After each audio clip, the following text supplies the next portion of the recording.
সরকারি প্রাথমিক বিদ্যালয়ে সহকারী শিক্ষক নিয়োগের চূড়ান্ত ফলাফল প্রকাশ করা হয়েছে।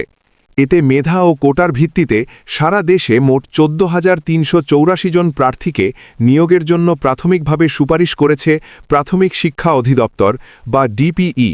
তবে নির্বাচিত প্রার্থীদের চূড়ান্ত নিয়োগপত্র পাওয়ার ক্ষেত্রে ডোপ টেস্ট সহ বেশ কিছু গুরুত্বপূর্ণ শর্ত ও নির্দেশনা জারি করা হয়েছে। অধিদপ্তরের পক্ষ থেকে জানানো হয়েছে, প্রার্থীদের লিখিত ও মৌখিক পরীক্ষার নম্বরের ভিত্তিতে সরকারি প্রাথমিক বিদ্যালয় শিক্ষক নিয়োগ বিধিমালা ২০১৯ অনুসরণ করে উপজেলা ভিত্তিক মেধাক্রম অনুযায়ী এই তালিকা প্রস্তুত করা হয়েছে। স্বাস্থ্য পরীক্ষা ও ডোপ টেস্ট বাধ্যতামূলক। নিয়োগের জন্য নির্বাচিত প্রার্থীদের আগামী ২২ ফেব্রুয়ারি থেকে ২৭ ফেব্রুয়ারি ২০২৬ তারিখের মধ্যে সংশ্লিষ্ট জেলার সিভিল সার্জন কর্তৃক প্রদত্ত স্বাস্থ্যগত উপযুক্ততার সনদ এবং ডোপ টেস্ট রিপোর্ট জেলা প্রাথমিক শিক্ষা অফিসে জমা দিতে হবে। স্বাস্থ্য পরীক্ষায় কেউ অযোগ্য বিবেচিত হলে বা ডোপ টেস্ট রিপোর্টে নেতিবাচক কিছু আসলে সংশ্লিষ্ট প্রার্থীর নির্বাচন বাতিল বলে গণ্য হবে।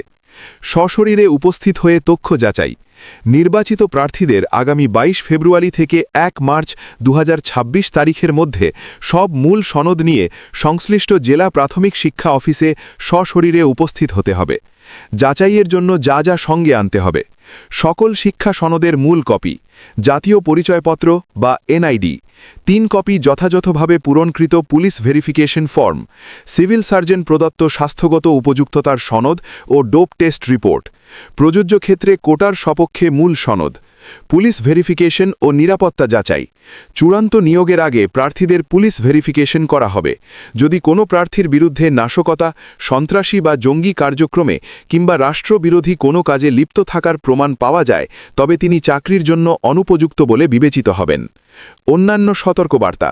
প্রাথমিক শিক্ষা অধিদপ্তর জানিয়েছে, ফলাফল তৈরিতে কোনো প্রকার ভুলভ্রান্তি বা মুদ্রণজনিত ত্রুটি থাকলে কর্তৃপক্ষ তা সংশোধন বা বাতিলের পূর্ণ এখতিয়ার রাখে। এছাড়া কোনো প্রার্থী যদি তথ্য গোপন করেন বা ভুয়া তথ্য প্রদান করেন, তবে নিয়োগের যে কোনো পর্যায়ে তার নির্বাচন বাতিল করা হবে। সতর্কতা। নির্ধারিত সময়ের মধ্যে স্বাস্থ্য সনদ জমা দিতে ব্যর্থ হলে বা নথিপত্র যাচাইয়ের জন্য উপস্থিত না হলে ওই প্রার্থীকে নিয়োগের জন্য আর বিবেচনা করা হবে না বলে সাফ জানিয়ে দিয়ে